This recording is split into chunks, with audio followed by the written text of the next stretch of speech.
মামুর বেটা কে আপনি? আগে তো কখনো এলাকায় দেখি নাই। ও দাদা, আমি সুদূর কলকাতা থেকে দাদা 150 রুপিয়া খরচা করে তোমাদের দেশে এসছি মাইরি। এ বন্ধু, আমি তো একে চিনি। এ তো হচ্ছে বন্ধু কলকাতার একটা হোকার সাংবাদিক। একে তো সবাই মলম বিক্রেতা বলে ডাকে। ওই যে সেদিন ইউজ করে কলকাতার একটা সাংবাদিক আছে না, এ তো সেই সাংবাদিক। ও মামুর বেটা, এই কথা আগে বলবি না। তো মামুর বেটা কি ব্যাগের মধ্যে কি মলম টলম নিয়ে আসছে নাকি? আমাকে একটা দাউদের মলম দিয়ে দেখি। আমার আবার পাশা বরাবর অনেক দাউদ, বুঝতে পারছিস? দাদা আমি তো আসলে দাদা ওই ব্যাগের মধ্যে মলম নিয়ে আসিনি দাদা, আমি মলম রেখে এসেছি মাইরি।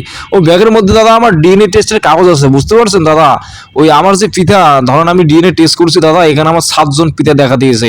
আর ডাক্তার আমাকে বলেছে যে আমার ডিএনএতে নাকি 7 জনের ডিএনএ আছে দাদা।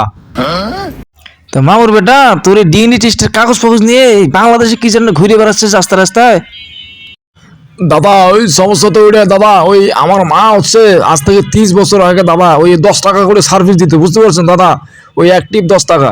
তো ওই একদিন বাংলাদেশে এসছি মাইরি আমার মা ব্যবসা করতে দাদা, তো এসে ওই এক রাতে 7 জনের সাথে দাদা কাজ ছেড়ে ফেলেছে, ঠিক আছে? তো এর কিছুদিন পরে দাদা আমার আমার কলকাতায় ফেরত যায়, গিয়ে দাদা ওখানেই আমার জন্ম হয়, আমি প্রেগনেন্ট হই দাদা। তো এরপর হচ্ছে এখন বড় হয়ে আমি খালি উল্টা পাল্টা বকি দাদা, আমি ওই 7টা এলাকা খালি দখল করতে যাই।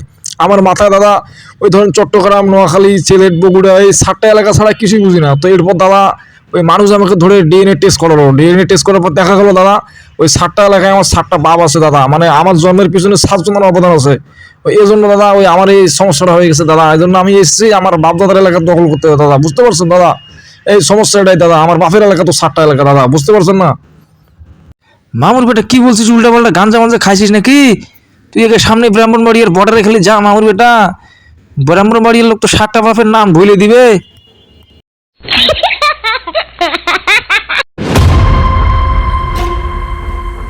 না মানে মানে এই সারাদিন খুঁজতে খুঁজতে আমি একদম হয়রান হয়ে গেছি।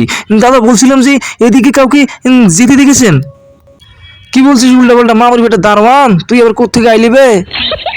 ও নো, না মানে দাদা আমি দারোয়ান না দাদা, আমি পুলিশ, মানে কলকাতার পুলিশ। এদিকে কাউকে যেতে দেখেছেন দাদা, একটু প্লিজ বলবেন? মামুর বেটা কি বলছিস ভাই? পুলিশ কলকাতা থেকে আইছেন আপনি?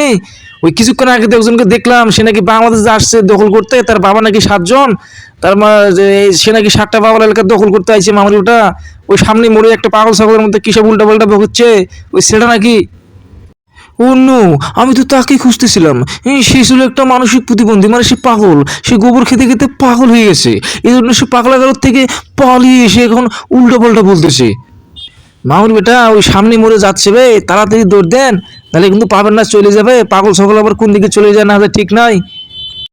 জি জি, থ্যাংক ইউ, অসংখ্য ধন্যবাদ।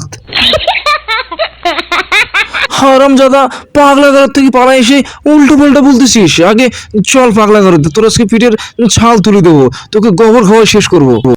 এই মুহূর্তে ব্রেকিং নিউজ, একজন পুলিশ আমাকে পিড়ায় পিড়ায় পাগলাগারদের দিকে নিয়ে যাচ্ছে।